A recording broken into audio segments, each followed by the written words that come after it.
you you have to look at the day-to-day things that you do that have the potential to become irritating if they're not designed for.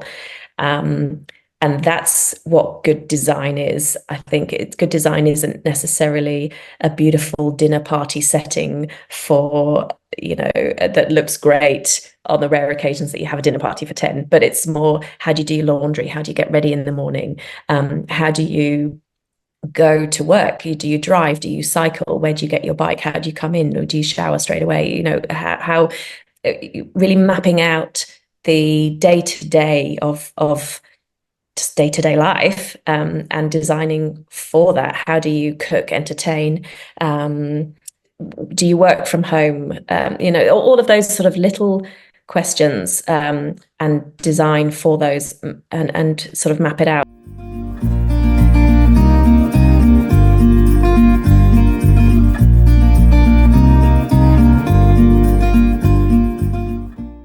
And in terms of you working collaboratively together, did you find that worked really well in your role, and you felt like you were being supported? You've started with that sketch and obviously had a very strong vision for what you were wanting to create. Did you find that continued to work well? Was there any kind of teething issues or things that you got caught out by, or I suppose concerns that you had as you navigated it, or it because of the way that you'd selected that team and established that your role was going to be an involved and collaborative one, it went generally, well? Yeah, it went beautifully. And I think teamwork and respect, and knowing that you've all got the same end goal in mind, which is we all want to produce a home that works well, that is, to budget, to timeline, and that functions to enable you to live well in this. So, everybody had that priority. But there was huge amount of respect in every direction, as well. So I think the team really respected the work that I had already put in, and respected that I wanted to be involved. But I have huge amounts of respect for the amount of expertise, their experience, their skill set, and they respected the fact that I'm an expert on me, and how I want to live and how our family works. So, that all went really well. There was very little in the way of hiccups or conflict, and even things, awkward questions like asking before we'd signed up with our builder, asking about their finance structure of their business, and indemnity, and how do they bankroll their projects? Are they relying on previous projects to pay in order to bankroll the next one? And those are all, as a sort of kind of polite British girl, very awkward questions, but definitely felt empowered to have those sort of conversations based on what I was learning and what I was gaining from the home method course as well. Brilliant. In terms of thinking about the budget and setting the budget, I know that when we were setting up this conversation, I think you said that the quoted time of the construction process was 14 months, and you finished in roughly 15 and a half. And then the fixed price quote for the build, the final cost was around 109% of that quote. So you were, that's for a custom project, that's so, over that duration, that's incredibly well managed in terms of budget. And you mentioned also the fixed price fee agreement with the architect, so it wasn't linked to the construction cost and on a sliding scale of a percentage. How did you go about kind of navigating your budget over that duration of your project and managing it and making decisions about it overall, and then keeping track of it so that you did stay on track as well as you did as you went through it? Yeah, I think I was very naive about budget at the beginning. And when we first signed up to the house, when we first sort of settled on the house to when we signed our fixed price contract, there was about 15 months from when we moved in to signing the fixed price contract, and then we started about 3 weeks later. So there was a lot of time for budget to sort of evolve and expand. And I guess it was during 2020 and the beginning of 2021 where there was a lot of concern in the construction industry around COVID and supplies and delays and things like that. The way I went about thinking of the budget initially was very formulaic, and I just looked at fancy houses around me and what they'd sold for, minus what we paid for our house, and that gave me what I thought our budget would be. And that didn't take into account any changes in the housing market, the construction market, anything like that. So our initial, what I thought and what I told my husband we should do it for was too low. And then I sort of looked at, well, what can we do? What can we afford to spend? What can we afford to borrow? And that gave us a much higher number, but that was a number that we weren't comfortable with because that had the potential for mortgage stress or just potential blowouts. So we were just sort of thought, well, what's kind of in the middle? What do we value? What are we comfortable spending on certain things, and what do we see as a waste of money and that we don't need to borrow? So, it's not a case of just simply, well, what can we borrow and what's our loan to value ratio going to be, and can we get away with it? We wanted to make sure that we were avoiding things like lifestyle creep and status traps. We saved like mad. We were both working in the medical field during COVID. There was, I'm an emergency physician, so it was busy. There was lots of extra time. There was lots of overtime. We weren't really traveling. We weren't spending money. We didn't have kids.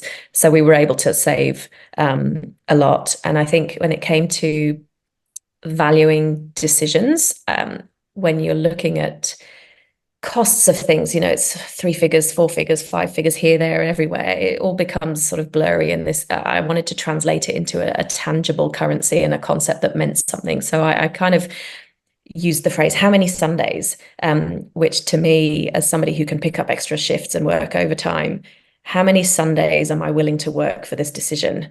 And some of them, for example, quality kitchen cabinetry and bench tops and glazing, they were value adds, and I was happy with that. Other things, we don't need custom vanities in every bathroom. We've got a custom one in ours, and we used a perfectly good IKEA vanity in the upstairs bathroom.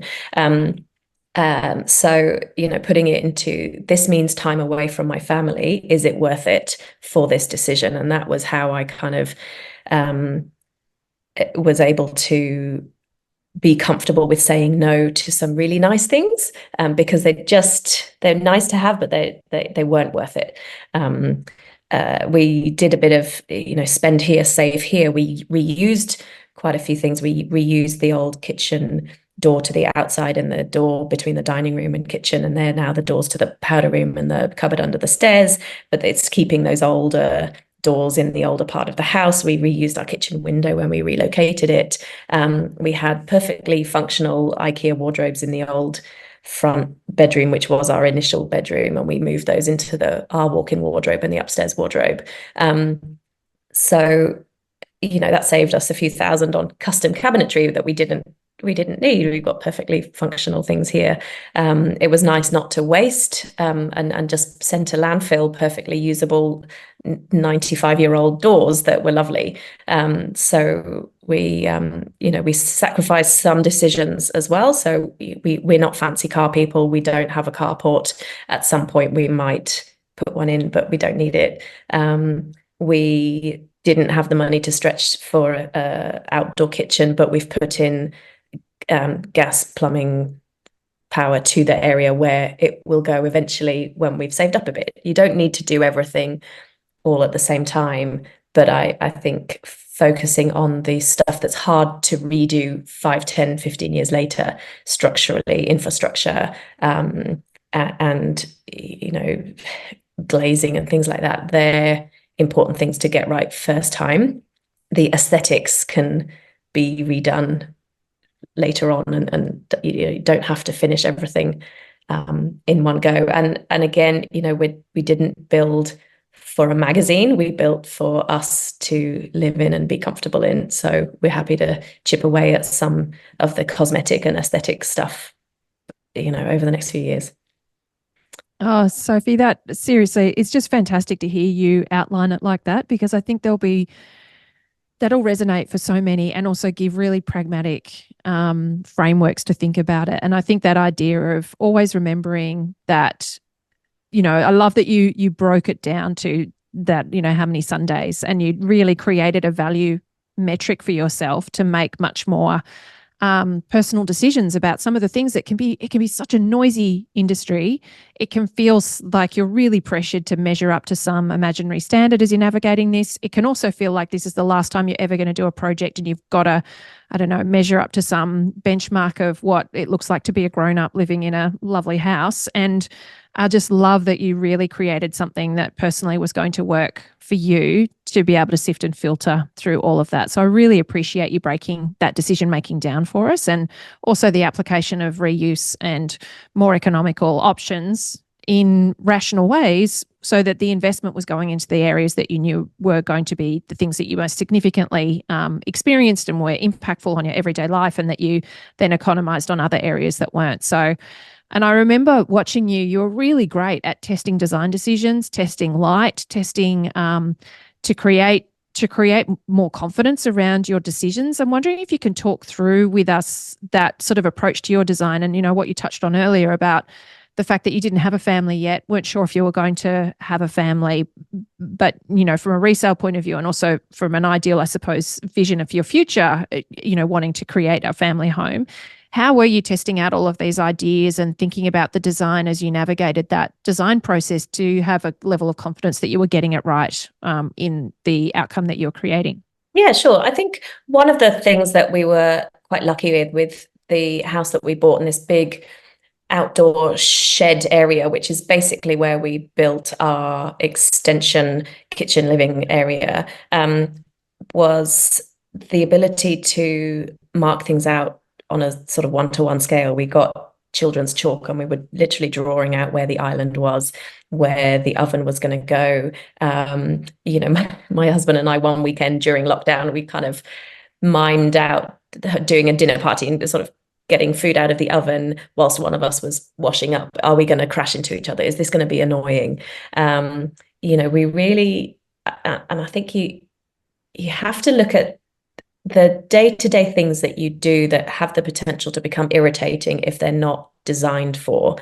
And that's what good design is. I think good design isn't necessarily a beautiful dinner party setting for, you know, that looks great on the rare occasions that you have a dinner party for 10, but it's more, how do you do your laundry? How do you get ready in the morning? How do you go to work? Do you drive? Do you cycle? Where do you get your bike? How do you come in? Or do you shower straight away? You know, how really mapping out the day-to-day of just day-to-day life, and designing for that. How do you cook, entertain? Do you work from home? You know, all of those sort of little questions, and design for those, and sort of map it out. We ended up changing a couple of things around in terms of where we'd located the kitchen and the island originally, and now it just works so much better. But, you know, we were able to really visualize that. Living in the house for a whole just over a year, and testing light in different areas. You know, where are we going to have our sofa? Where are we going to chill out? Where are we going to read? Where are we going to, you know, study, watch TV? Is there going to be glare on the TV from the skylights? You know, I used the Sunseeker app. I found was really useful for sort of mapping 24 hours a day and 365 days a year. What are the sun angles? And, you know, I knew that if we put the skylights in at this point in the middle of winter, we would get sun right into our living area, and it would be a lovely place to sit on our sofa in the warmth. But in the middle of summer, we got blinds on the skylights, and you know, we've ended up needing to use air conditioning for relatively little in Perth summer, and artificial heating for a very short period of time in winter, because it works well. So I think from that design aspect, I think design is about how things function, and then you layer on the aesthetic and the cosmetic on top of that. It's not about how it looks in a magazine photo. And I think that I'm very guilty of spending a lot of time on social media and looking through interior design porn. But you've got to know that that's not the reality of living in a home. Yeah. Did your architect use 3D modeling? Were they able to demonstrate any of that to you with the spatial arrangements as the design was being created?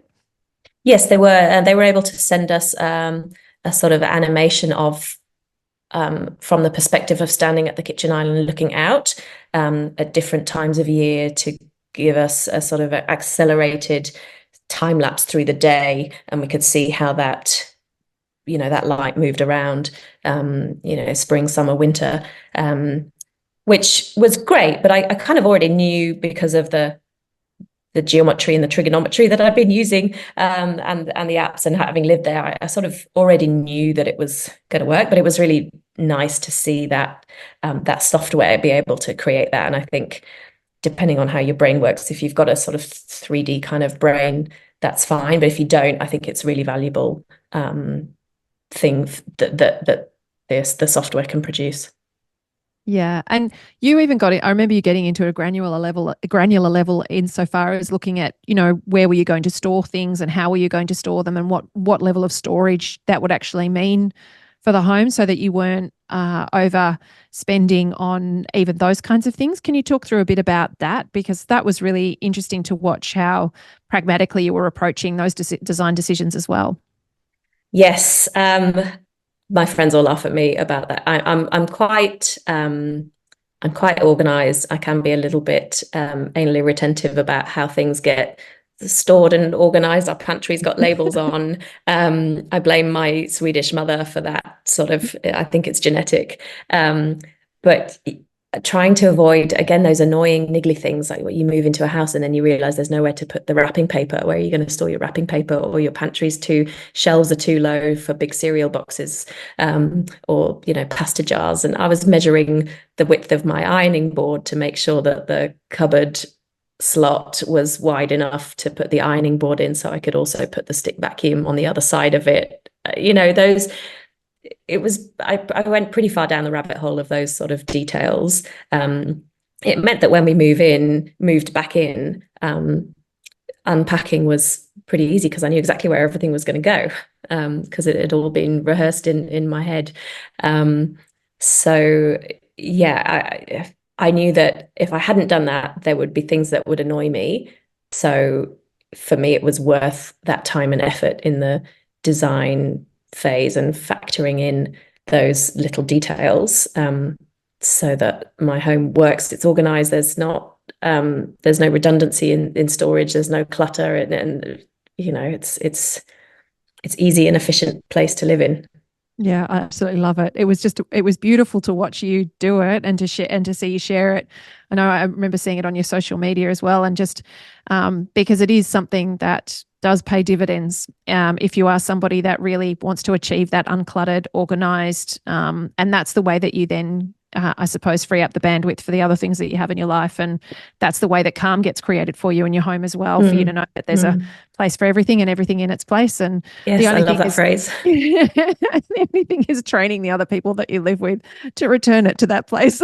Yeah, I mean, obviously, since we moved back in, the baby bomb has gone off in the house, but that's fine. That's what it's there for. Yeah. I have a regular joke with my husband about the fact that he's asked me regularly to label which towels go where in the linen. I'm like, I'm not labeling which towels go where. You can see which towels go where, but inevitably they still end up in the wrong place. We try.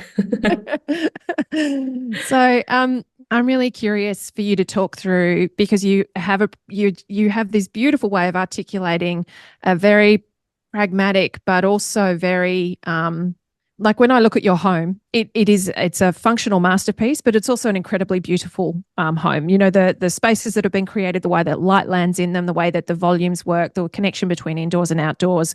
Aesthetically, it's beautiful. Like you've ticked the boxes on so many things. So I think when people hear, oh, design is about function, they can sometimes park the fact that that doesn't mean that it's not also beautiful. And I think you've done a really amazing job of balancing both sides of that. So I'm curious, just in terms of how you navigated the decisions, and then also the potential decision fatigue that as you are navigating a project and there's so many decisions, and your mindset and stress levels. You were navigating a lot of this through COVID. You mentioned obviously personal challenges that you would have been experiencing through that design phase, as well as you're trying to create your family. Like how did you mentally kind of equip yourself and then navigate this to be able to stay the course and be able to achieve the outcome that you actually have? I think firstly, I found designing for our home to be a really positive, creative outlet. And it was very therapeutic and cathartic after a busy day in full PPE and emergency department with COVID, and coming home and then just looking through and imagining a beautiful bathroom and a kitchen and soft furnishings. And I think it's really good for one in general to have some sort of creative outlet, whether it's music, art, design, sports, just something that's not work and not running a household. So it was a therapeutic creative outlet that was a joy, and I really enjoyed. In terms of the decision, or I guess the design and the aesthetics, I just went with what I liked. I think it's really advisable not to try and fit to a label. Are you Scandi? Are you Hamptons? Are you modern coastal? Whatever. And I think it helps if you're not sure what you like. But I knew that I liked quite classic traditional styling. I grew up in the UK, and a lot of we grew up in a 1800s house, and I love older stuff. And I think what was useful in terms of how we made aesthetic choices was that we already had a kind of small house worth of furniture, and moving back in, everything kind of went together and it looked okay because it was all designed for what we like and our style. So we didn't have to then get rid of stuff and re-buy furniture that was this new style that we'd suddenly chosen. I mean, I kept Pinterest boards. I kept a spreadsheet with a tab for each different room. And I think once you've made a decision, don't then keep looking. I found that once you've chosen a kitchen sink, don't look at any more kitchen sinks ever, because it just becomes exhausting, and then you then doubt yourself. And I definitely found periods of self-doubt where I'd locked in tiles and taps and sinks and baths ages ago, and then suddenly thought, oh God, what if it looks awful? But you've just got to have faith in the person that you were back then, making the right choice, and don't keep looking. Keeping track of things. So I kept, as I said, spreadsheets with tabs for each room, and I'd put in the name, the product ID, and I put in a website link, so that it was easy for me to go back and find. And certainly when there was any discrepancy from the construction drawings or detailing, and I can go back and go, oh no, actually that's the wrong tile for that place, and just keeping track of those decisions was really important, because otherwise you're sifting through millions of emails and trying to remember whether was it on an email, was it on a text message, was it a WhatsApp, how did I communicate this choice, and keeping track of those sort of things was important. But really I found that it was a way of managing my stress in other areas, designing our home, and I found that it was really therapeutic. I think the only thing that I was unable to do was choose a carpet, because I was in peak morning sickness when we went to choose a carpet. We brought the carpet samples back to the house, and I just sat on the floor and I said, I don't care, you choose. And so my husband chose the carpet, and he was really nervous about it, but now we get loads of compliments on the carpet, so he did well. That's excellent. Well, that's why you're a team at home, and you're a team with your professional team as well, aren't you? So it's important to not have to solve everything all on your own. I think that that comment about keeping the schedule is so worthwhile. We have the schedule templates inside Home Method as well, because it is one of those things. I do see a lot of homeowners just rely on the fact that their professionals might do it, but when you do need to be the one that's got to source that information and remember that decision that you made 6 or 9 months ago, and who was that person that you spoke to, and where was their phone number, and and also if you find that it's gone out of stock and you have to source it again, what was the decision making that led to you having that choice? And so creating that paper trail for yourself becomes so critical for you to be able to source information quickly on the fly. So I love that you talked through how you did that for your own project. I love seeing how Home Method members take the systems and templates that we have and then make them their own as well, because everybody obviously operates a little bit differently. And, looking at it room by room, I can imagine was how your brain sort of worked in thinking about it. So it's, it's really awesome to hear that. I'd love to hear, now that you're living in your finished home, what are you enjoying? What do you love the most? I remember when you first shared I think it was the first Christmas, and everybody was, happy to stay, and the house was doing what it was needing to. Like, what's it been like? Because you've worked so hard, and it's been such an incredible accomplishment. And I've watched in wonderment as you've been able to do it, because, as I said, you don't have experience in this industry, and yet you've been able to put all of your learning, research, and knowledge into practice to create this incredible outcome for yourself and your family. And then, of course, your bubs arrived, as you said, just after you moved in. There would have been, I can imagine the pressure. There's no pressure like a pregnant belly on a project. I know. It's yeah. like a time bomb waiting to go off. So, what are you enjoying? Like, what's it feel like to be living in this thing that you've imagined? It's a real pinch myself moment. I can't believe how lucky I am that we get to live in this beautiful home with our family.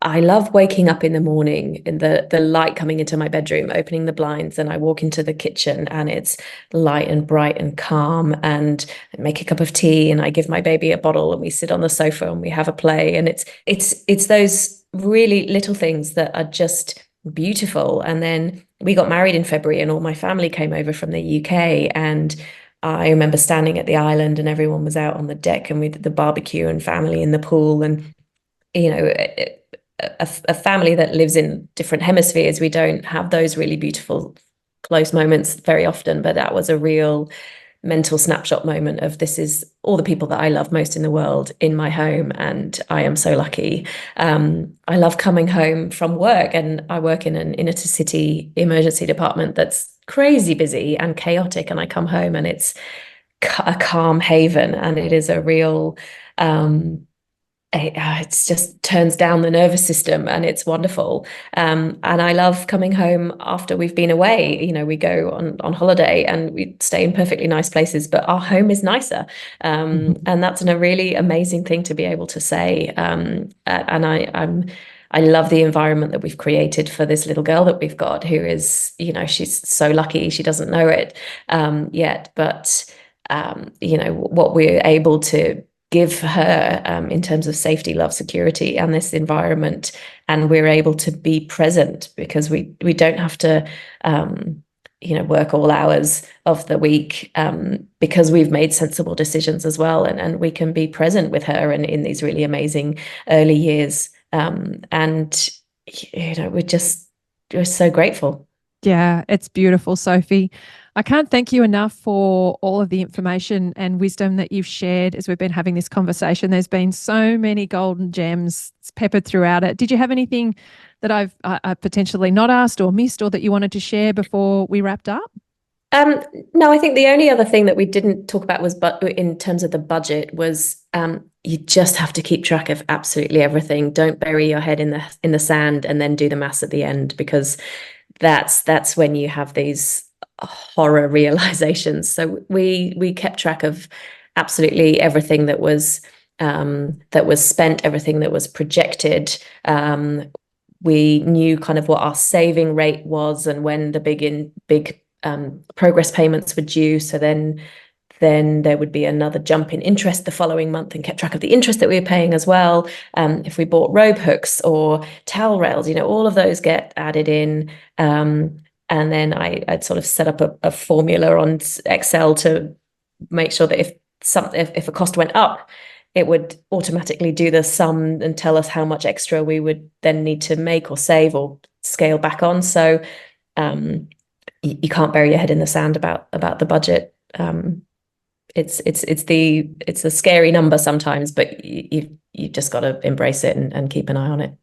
Yeah, I love it. And that's the thing, at the end of the day, it's budgets are just black and white numbers. It's what we load them with in terms of that makes them emotional and scary, or feeling like we're sacrificing, or, if we can just actually analyze it as just data and it's just information. And then the meaning that we'd make from that is the thing that we need to regulate and pay attention to. Then, because I think that there's a lot of fear about how you're going to feel that then prevents you from collecting the data in the first step. And then so you're operating blind and out of fear of the reaction that you might have should you find out that knowledge. So I see it with homeowners, I see it with the builders that we work with inside Live Life Build, and it's, data is a really powerful thing in any project. So I love that you tracked it like that. And your Excel skills must be ninja level to be able to set up those kind of formulas, but it's nothing that YouTube won't solve for the novice. Yeah. So, thank you so much for being with me here today, Sophie, and for sharing all of the information that you have. And I'm so looking forward to the life that you're going to create in this home with your beautiful family. It's been such a joy to share this journey with you and to have a window into your experience. You've been super generous in the group, sharing your learnings along the way. And also I'll pop your social media account in the show notes as well, because I know that people will love to see and look back over the journey that you were on. So thank you so much for being here. It's been a beautiful conversation, Sophie. Oh, thank you so much for having me, Amelia. It's been really fun, and it's been great to relive it again.